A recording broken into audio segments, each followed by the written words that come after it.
Lots of people enjoy Dr. Pepper. It is a top three soda in the whole world, which is why the Dr. Pepper company sold $11.62 billion last year in 2020. I recently came across something on social media that was asking people, what is Dr. Pepper and kind of what was in it? And no one really knew what it was. So I wanted to do some digging.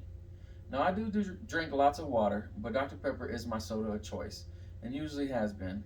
I've been drinking it for years, and when I go through drive-thrus, it's usually what I get. I've always wondered why Dr. Pepper is sold at some stores that only have Pepsi products, as I've always thought Dr. Pepper to be a Coca-Cola product. Now, working in the restaurant industry for a while and serving Coke products, we had to change out the syrup Coke boxes. And the only box that was different from all the rest was the Dr. Pepper box. So I was curious to why this box was different. I was also wondering what is in Dr. Pepper and what makes it different from any other soft drink on the market. Dr. Pepper is not a cola or fruit soda like grape soda or orange soda.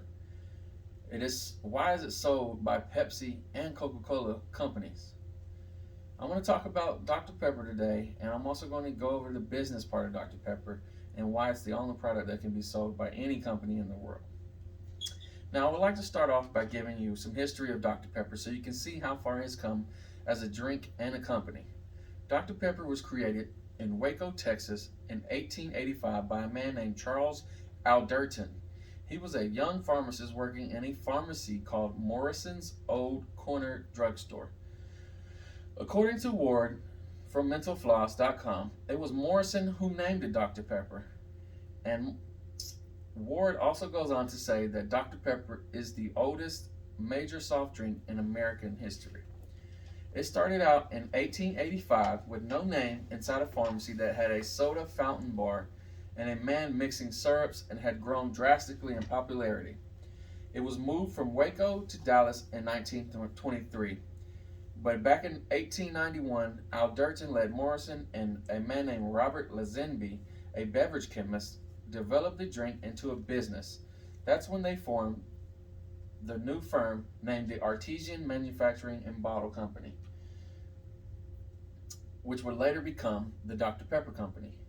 Now, Coca-Cola and Pepsi products around this time had become very popular as colas and had kind of taken over the national market, while Dr. Pepper was mostly confined to the South. In 1963, a federal court judge ruled that Dr. Pepper was not a cola, which gave other companies the ability to sell Dr. Pepper without hurting their contracts with Pepsi or Coca-Cola companies. After its beginning in Waco, Texas, Dr. Pepper went on to become a major company, and I want to go over some numbers and sales with you, also some of the steps that they had to take to get here today and where they're at today. In 2020, as I said, Dr. Pepper had $11.62 billion in sales. Dr. Pepper also employs nearly 26,000 people. This is big business in the beverage industry. Dr. Pepper has taken many steps in the past 135 years since its creation to make this possible. As I said, Dr. Pepper is the only drink that is sold by businesses who sell either Pepsi products or Coca-Cola products. This is a big part to the before mentioned 1963 lawsuits, which established Dr. Pepper was not a cola. So with it being its own beverage, a company can sell it to anyone. So the Dr. Pepper company can sell to Pepsi or Coca-Cola, which is why the Dr. Pepper box was different from all the Coca-Cola boxes, because Dr. Pepper sells its products directly to Coca-Cola for them to distribute, and again, directly to Pepsi for them to distribute. So in 2018, the Keurig company purchased the Dr. Pepper Snapple Group to merge and form the Keurig Dr. Pepper Company and would be traded on the New York Stock Exchange under KDP. But over the years, Dr. Pepper sales have been climbing steadily even through the pandemic, when its stock share price rose from $25 in 2018 to $27 in 2020. Just for comparison, Coca-Cola stock price had no increase in this time period. Also, sales went from 5.5 billion in 2009 to 6.4 billion in 2016, and to now, as I said, to 11.6 billion in 2020.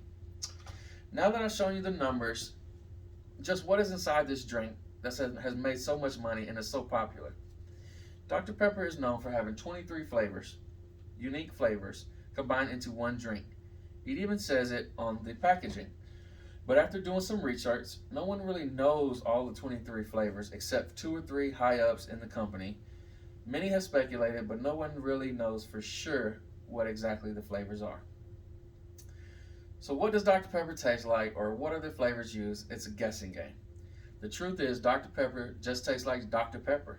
When Al Durden created it, he created a completely new drink or new flavor. Some people love it and some don't, but with 11.6 billion in sales, I assume those who like it really like it. These are the ingredients, some of the ingredients that are on the can.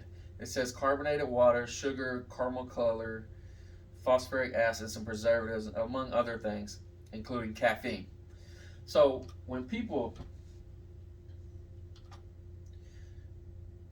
need caffeine and don't want coffee, they tend to say they need a Coke or a Coca-Cola for caffeine. Well, lots of people don't know that a Dr. Pepper actually has more caffeine than Coke does. Dr. Pepper has around 41 milligrams of caffeine per can compared to Coke's 34 milligrams per can. Dr. Pepper is unique for many reasons, from being the first major soda in America to being classified its own flavor and thus being sold by everyone everywhere. Also, to being a huge beverage business that provides many jobs to many Americans. Whether you like the flavor of Dr. Pepper or not, the money is there and money talks, and Dr. Pepper is good for business. As a company, it has a rich American history starting at a small soda bar inside of a small pharmacy in Waco, Texas, to now being traded on the New York City Stock Exchange. Dr. Pepper is a true American success story.